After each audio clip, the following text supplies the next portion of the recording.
Hey everyone, today I am going to be working on 2 pages of my comic that I am in the middle of trying to get done in time for Thought Bubble in November. So this is still one of the first couple of pages, I think it's 9 and 10, and I'm just going to kind of talk you through how the rhythm I've kind of found for getting my comic book done now that I am well underway. So first, obviously, I start off with a very small thumbnail sketch, then I blow it up and pull it into a new canvas. I then re-sketch it, clean up the sketch, and then ink over it. I've gotten in the habit of doing a thicker line around the characters, and I just find that makes them pop out of the background better and just makes it clearer where to look and what's going on, because some of the panels are quite detailed. And before I started doing dark outlines on the characters, I kind of found that my eye was getting a bit confused at what to look at, and it just didn't read as clearly as giving them a dark outline does. So that's why I was doing that.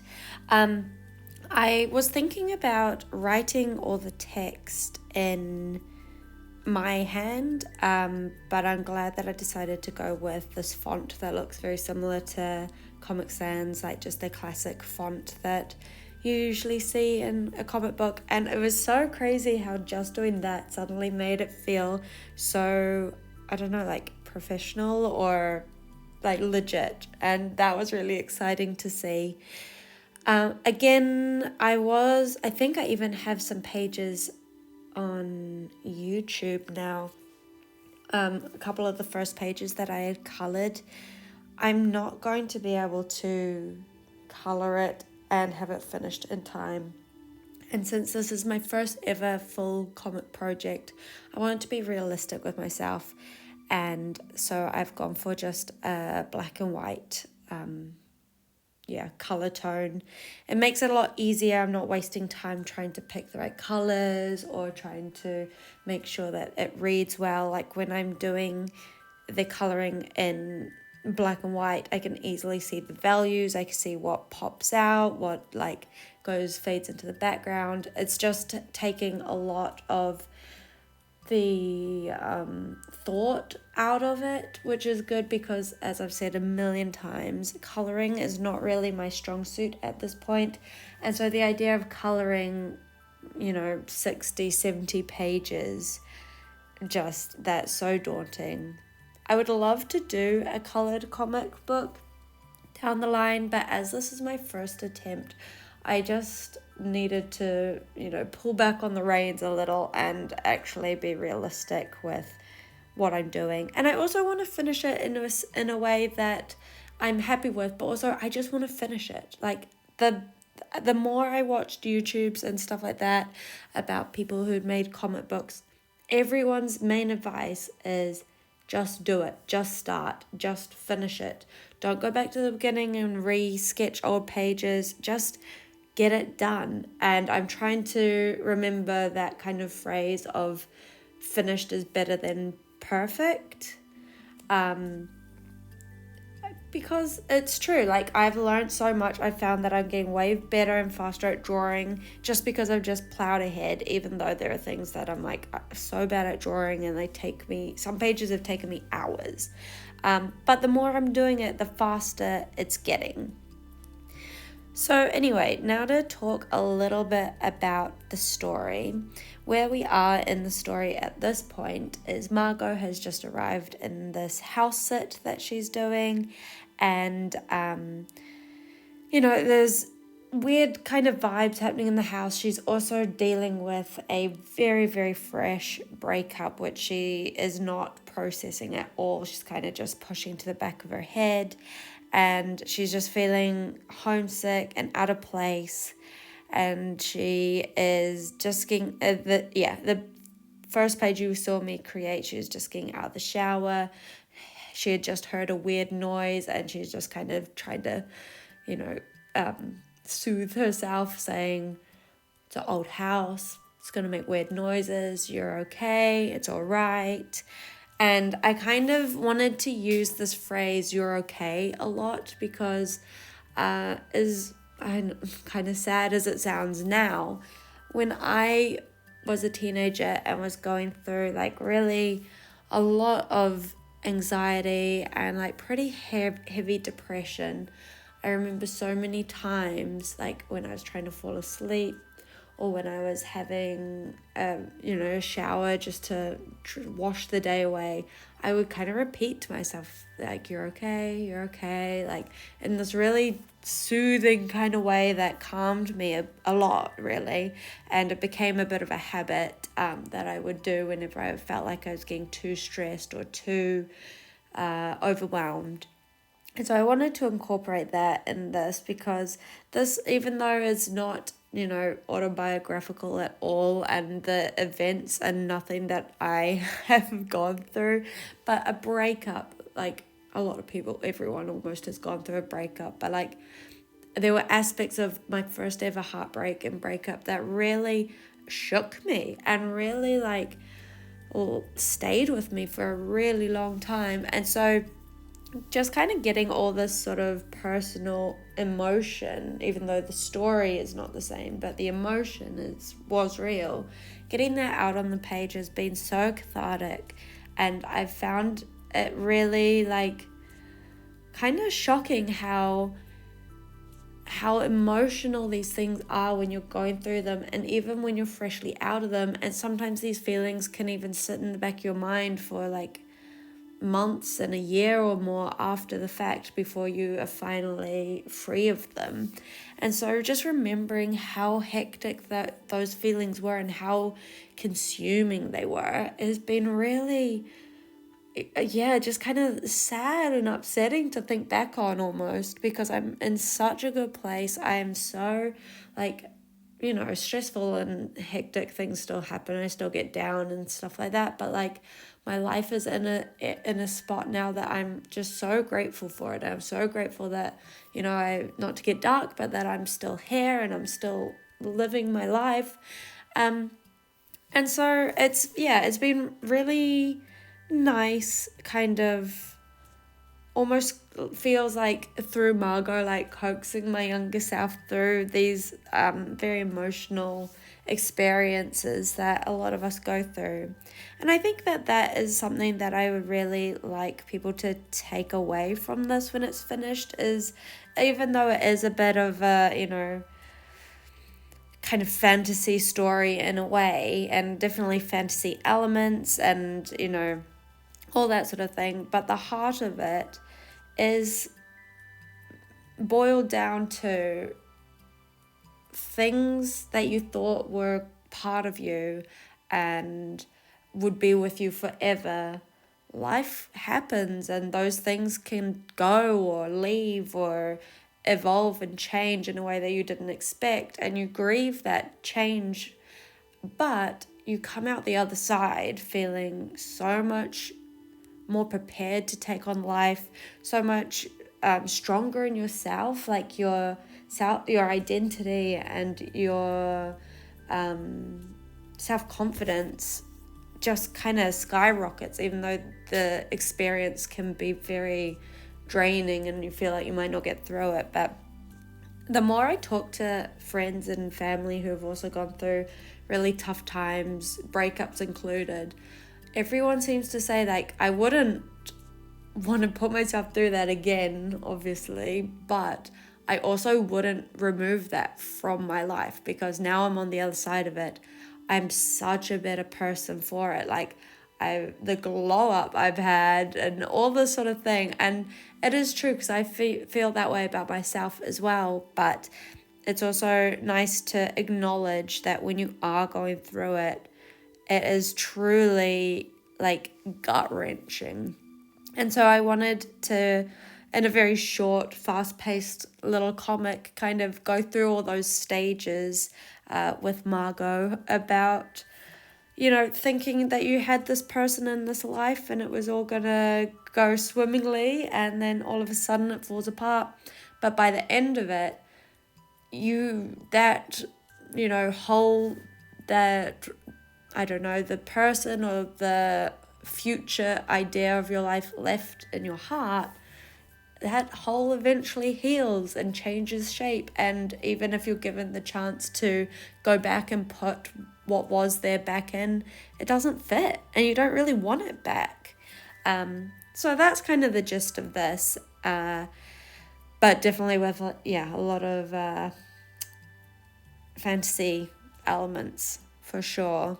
But yeah, I'm really enjoying drawing it. And back to the drawing, I was actually quite surprised by how quickly the second page came together, because as you may or may not know, I really have always thought of myself as someone who shies away from background scenes and just like landscapes and stuff like that. I never feel like I can do them. I don't know how to color them. I don't know how to paint them. And so the way that this one came together, I was actually so shocked at myself. I didn't have to do too much adjusting or trial and error. Every time I decided to put down a line, I was actually really happy with how it turned out. And I'm kind of thinking that this might be due to working in black and white mostly, like the fact that I'm not trying to do color value for grass and hills and all that sort of thing. I think that is massively helping me, which I'm really excited about. Really bodes well for the rest of this. But yes, the whole point of this page is to, after what seems like a bit of a spooky moment in the page before, this is kind of allows that moment to have space to breathe, if that makes sense. Like after having this kind of creepy voice happening in the bathroom, we're now seeing, how isolated Margot is, and it's nighttime and she's in the middle of nowhere in this little house and there's nothing around and the trees seem ominous and, the moon's out, but it's not really giving much light. And I wanted that. I also have found that doing a exterior shot or just like any kind of wide establishing shot has been a really helpful pace filler, if that makes sense. Like I didn't want to go straight into the next page after the previous one because it would just speed the whole thing along too much and the scene changes, and I wanted to just ease out of the bathroom scene and ease into the living room scene, which is the next page after this one. And that would be another little tip if you're going to create a comic book, especially traditional style like this, when it's not just a vertical scroll, like you have to take into account how the pages turn and when you want to reveal and when you want, the reader to be able to see all that's going on at once.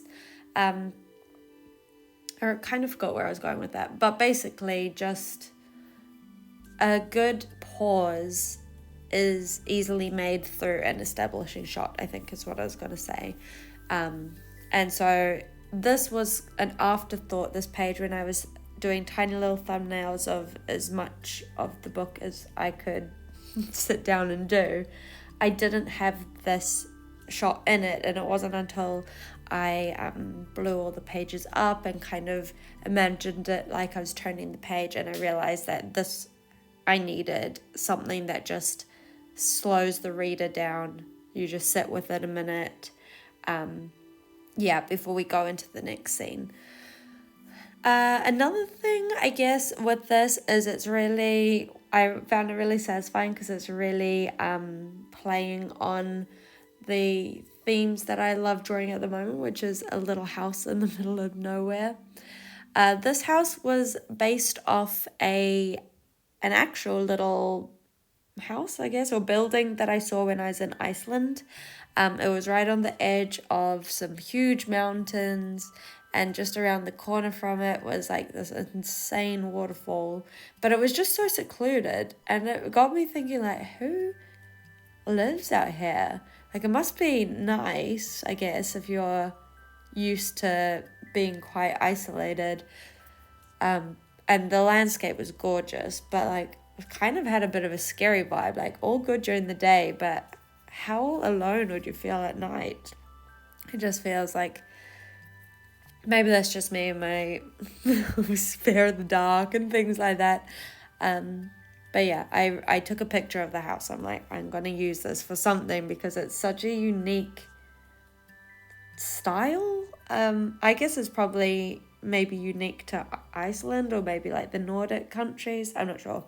But it's something you definitely don't see back in New Zealand and definitely not in London. So I think that's why I was kind of taken to it quite as strong as I was.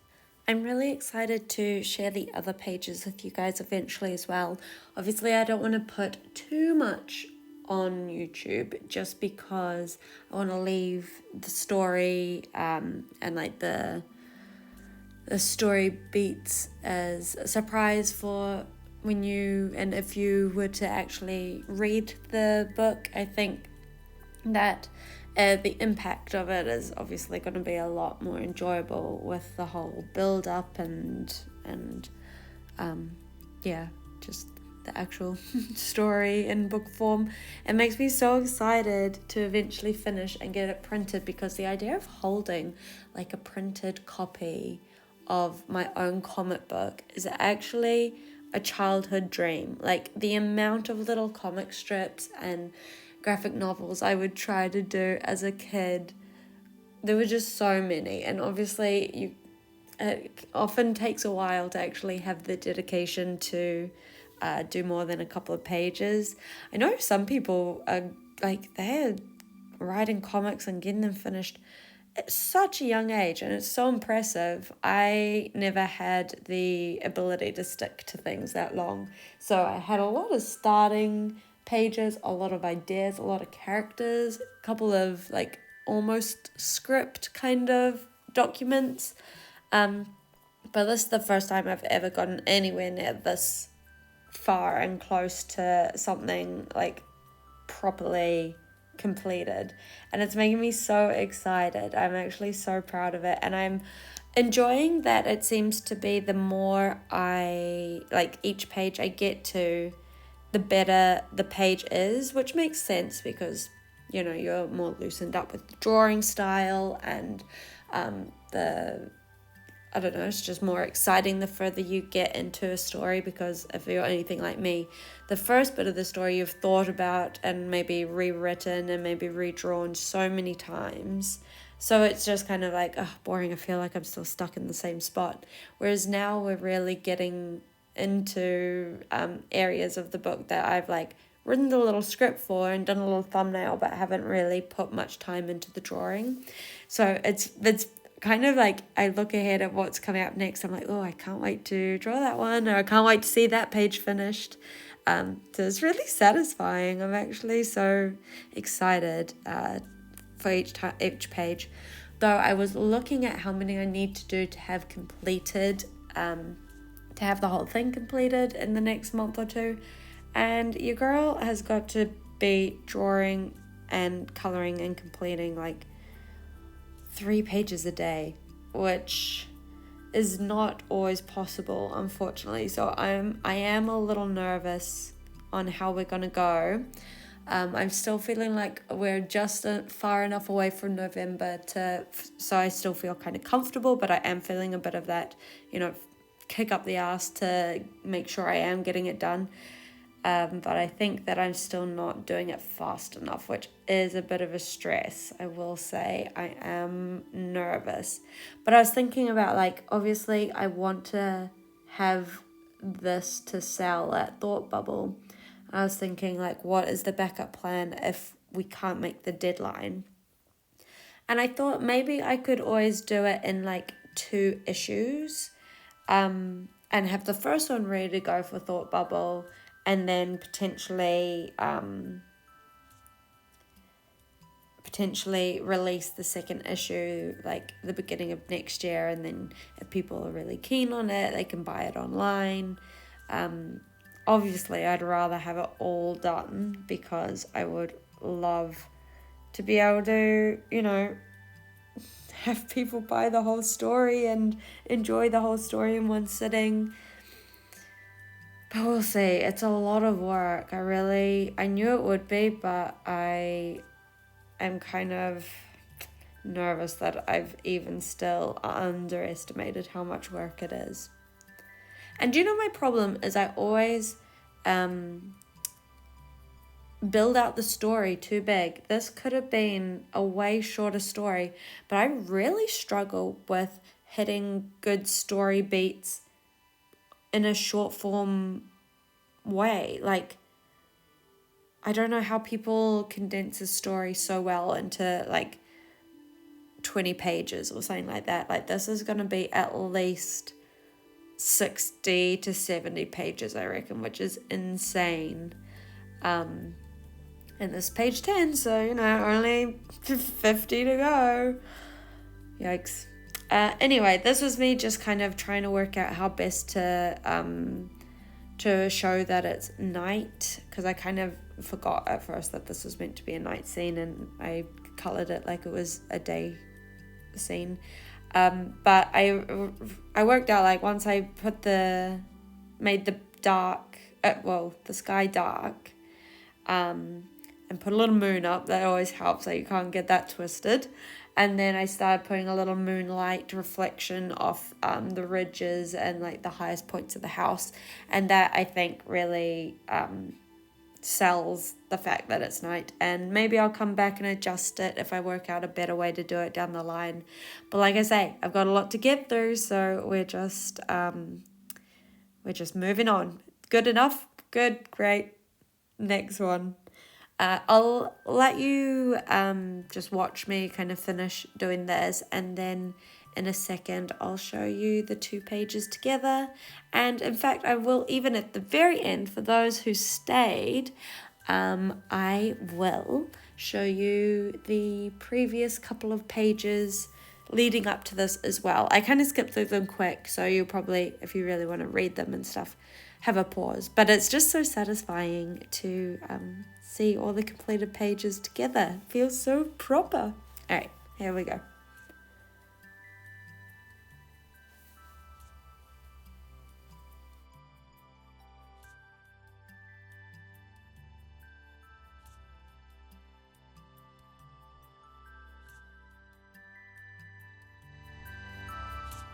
Thanks for watching, guys. See you next week. Bye.